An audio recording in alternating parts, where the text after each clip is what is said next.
안녕하세요. 김승동 기자입니다. 벌써 한 해의 4분의 3이 지났습니다. 올해 초 다짐했던 목표들이 잘 진행되고 있나요? 이 강의가 끝나면 올해 초에 설정했던 다짐들을 다시 점검해보는 시간도 가지셨으면 합니다. 그럼 9월 기사를 정리하고 10월을 예측해보도록 하겠습니다. 사실 이번 달에는 주요 기사가 많지 않았습니다. 금융당국의 수장이 공석인 기간이 좀 길었기 때문입니다. 각 보험사들은 전략을 제대로 수립할 수가 없었습니다. 이유는 보험은 철저한 규제 산업이기 때문입니다. 따라서 보험권도 겉으로 보기에는 큰 변화가 없는 모습이었습니다. 하지만 백조가 물 위에 떠 있으려면 열심히 발을 저어야 합니다. 보험업권도 수면 위로 드러나지 않은 전략이 많았던 1개월이었던 것 같습니다. 설계사분들은 올 한 해 어떤 전략으로 시장에 임하셨는지요? 온라인 보험의 활성화와 시장의 위축에도 전략이 있는 설계사들은 여전히 높은 소득을 유지합니다. 전략이 있는 설계사들의 공통점은 모두 컨설팅에 대가라는 점입니다. 그리고 컨설팅 시장은 아직도 살아있습니다. 그럼 학습 목표를 보겠습니다. 첫 번째, 이 강의를 들으시면은 온라인 보험이 활성화되고 있습니다만 그 영향력을 크지 않다는 점을 파악할 수 있습니다. 두 번째, 다이렉트 자동차 보험이 급성장하고 있죠. 하지만 소비자 만족도를 보면 설계자분들의 경쟁력이 오히려 더 높다는 것을 확인할 수 있습니다. 세 번째, 지난 4월에 나왔던 실손보험이 사실상 실패했습니다. 고객은 현장에 있고 답은 상품에 있습니다.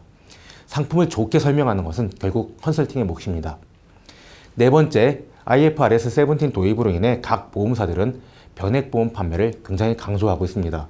민원 없이 변액보험을 컨설팅하는 방법을 확인할 수 있습니다. 다섯 번째, IFRS 17 영향이 정말 본격화되고 있습니다. 일부 보험사는 영업 채널을 대폭 축소하기도 했습니다. 그 이유를 알아보는 시간도 갖겠습니다. 그럼 기사를 보겠습니다. 지난 9월 20일에 대한금융신문에서 생보사 인터넷보험 점유율 여전히 0.1%라는 기사가 나왔습니다. 표를 살펴보면 전체 초회 보험료는 지난해 같은 기간 대비 1조 7천억 원 정도 대폭 감소했다는 걸 확인할 수 있습니다. 초회 보험료 감소 이유는 IFRS 17 도입으로 인해서 저축성 보험이 급감했기 때문이죠. 재미있는 것은 전화로 가입하는 TM 채널 가입 비중은 물론 인터넷 가입 비중이 좀 증가했다는 것입니다. 즉, 비대면 채널은 지속적으로 성장하고 있다는 의미입니다. 그런데 숫자를 조금 더 자세히 살펴보면 더욱 재미있는 의미를 찾을 수 있습니다. 비대면 채널의 전체 비중은 전체 보험 시장의 1.3%에 불과합니다. 매우 작은 수치입니다. 그 중에서 TM이 1.2%이며 온라인으로 직접 가입하는 CM은 0.1%에 불과합니다. 여전히 보험 영업은 보험 설계사 등 대면 채널을 통해서 이루어진다는 것입니다. 그리고 대면 채널은 컨설팅이 가능하죠. 컨설팅의 힘은 여전히 막강합니다. 그럼 다음 기사를 보시겠습니다. 지난 9월 15일 연합뉴스에서 차보험 만족도 오프라인 삼성화재 최고, 온라인은 악사 덕케이라는 기사를 내놨습니다. 한국소비자원이 7개 보험사의 소비자 만족도를 조사했습니다.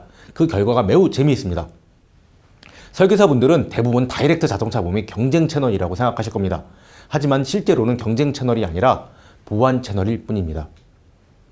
가격 이외에는 모두 설계사에게 가입하는 게 더 만족도가 높았다는 조사 결과가 나왔습니다. 자동차 보험은 저렴한 가격으로 컨설팅해서 판매하고 있다면 정말 잘못된 방식입니다. 자동차 보험도 반드시 컨설팅해야 합니다. 설계사들은 온라인 보험보다 저렴할 수는 없습니다. 하지만 가격 이외의 만족도는 모두 다 높일 수 있습니다. 그럼 다음 기사를 보시겠습니다.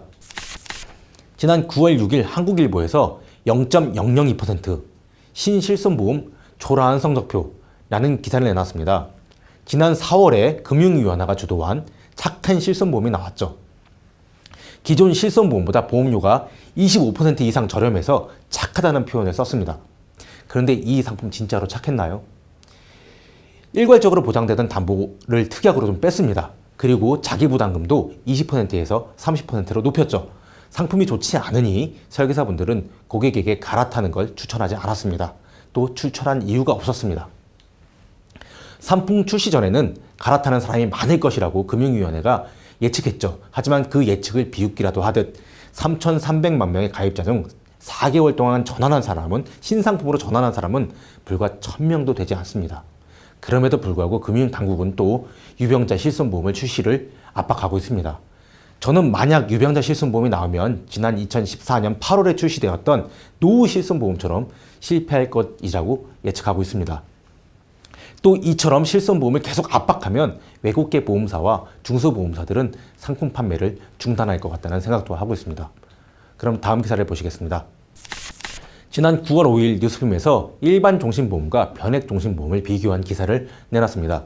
통상 보험사에서 진행하는 변액보험 교육은 비변액 상품보다 장기 투자 시 고수익을 줄 수 있다고 강조하죠. 그리고 올해 적용하는 평균 공시이율 3.0%에 1.5배에 해당하는 4.5% 시뮬레이션 자료를 보여줍니다. 그런데 실제 과거 10년 동안 변액 유니버셜 보험의 연황상 수익률은 0.9%에 그쳤습니다. 그 기간 동안 평균 소비자 물가 상승률은 2.2%였죠. 또 같은 기간 코스피 지수는 무려 연 5.5% 상승했습니다. 아직 우리나라에 변액보험이 들어온 지 15년이 되지 않았습니다. 따라서 15년 이상 된 장기 수익률 데이터는 없습니다. 이 결과를 조합해보면 비과세 기간이 10년을 투자해도 변액보험은 코스피 지수는 물론 물가 상승률 이상의 수익도 내지 못한다는 결과입니다. 그런데 제가 만약에 비변액 종신보험과 변액 종신보험 두 상품만 추천해서 판매를 해야 한다면 저는 변액 종신보험을 중심으로 컨설팅을 할 것 같습니다. 이유는 변액 종신보험이 공시이율형 종신보험보다 무려 20% 보험료가 저렴하기 때문입니다. 즉 같은 보장에 저렴한 가격을 강조하면서 상품을 권할 것 같습니다. 그래야 향후 수익률이 높지 않을 때에도 민원이 발생할 확률이 낮기 때문입니다. 그럼 다음 기사를 보시겠습니다. 지난 8월 28일 뉴스룸에서 현대라이프 GA와 손 끊는다 라는 기사가 나왔습니다. 국내 보험업계에서 처음 있는 일입니다. 8월 25일 늦은 오후 현대라이프는 제휴를 맺고 있던 모든 GA에 공문을 보냈습니다. 공문 내용은 9월 1일자로 제휴를 중단한다는 것입니다. 쉽게 말해 GA를 일괄적으로 해촉시킨 것이죠. 그리고 바로 거점 지역에 5개 지점만 남기고 모든 지점을 폐쇄했습니다. 방카슈랑스도 중단했습니다. 즉 모든 영업 채널을 틀어 막은 것이죠. 심지어 설계사들의 수당까지 지급하지 않겠다고 통보했습니다. 결정들을 단 며칠에 걸쳐서 진행이 됐습니다. 이는 현대라이프 내부에서 매각을 염두에 두고 있다는 의미로 분석됩니다. 또 원수사 입장에서는 GA는 언제든 제휴를 파기할 수 있다는 의미가 되기도 합니다. IFRS 17의 영향력이 본격화되고 있다는 의미이기도 합니다. 고객은 계약을 보험업법에서 정하고 있는 계약 이전 제도로 인해서 안전합니다. 그런데 계약을 체결한 설계사분들은 그렇지 못할 가능성이 높아졌습니다. 첫 번째, TM이나 CM 등 다이렉트 채널이 무섭다고 합니다. 하지만 비대면 채널은 또 하나의 보완 채널일 뿐 설계사의 경쟁 채널이 아닙니다. 특히 온라인으로 직접 가입하는 CM의 영향력은 아직 전화로 가입하는 TM보다도 미약합니다. 설계사분들은 컨설팅 능력을 키우시면 비대면 채널이 아무리 강화된다고 해도 여전히 높은 경쟁력을 확보하실 수 있습니다. 두 번째, 자동차 보험도 비슷합니다. 다이렉트 채널의 강점은 바로 가격이죠. 그러나 사람들은 가격이 저렴하다고 무조건 만족하지 않습니다. 만약 저렴한 가격만으로 만족을 한다면 명품백이나 슈퍼카도 나오지 않았을 겁니다. 설계사분들께서는 자동차 보험에서도 다이렉트 채널과 마찬가지로 가격으로 경쟁하시는 우를 범하지 않으셨으면 합니다. 세 번째, 지난 4월 출시된 착한 실손보험은 실패했습니다. 그런데 금융당국은 또다시 반복될 실수를 할 것 같습니다. 유병자를 위한 실손보험 개발을 압박하고 있는 모습입니다. 네 번째, IFRS 17의 영향으로 보험사들은 변액보험을 굉장히 강화하고 있습니다. 하지만 아직 변액보험 교육은 과거 10년 전하고 별로 달라진 게 없어 보입니다. 아직도 많은 분들께서 변액보험을 투자 상품이라며 수익률을 강조해서 컨설팅을 하고 있습니다. 하지만 변액보험의 강점은 수익률이 아니라 바로 저렴한 보험료에 있습니다. 마지막으로 다섯 번째, IFRS 17의 영향으로 침몰하는 보험사가 나오는 모습입니다. 이 보험사 이외의 중소형 보험사들도 이런 문제에서 좀 자유로울 수 없습니다. 고객의 계약은 계약 이전 제도로 인해서 보호받을 수 있습니다. 하지만 설계사 분들은 보호받지 못할 확률이 좀 있습니다. 이상으로 강의를 마치도록 하겠습니다. 감사합니다.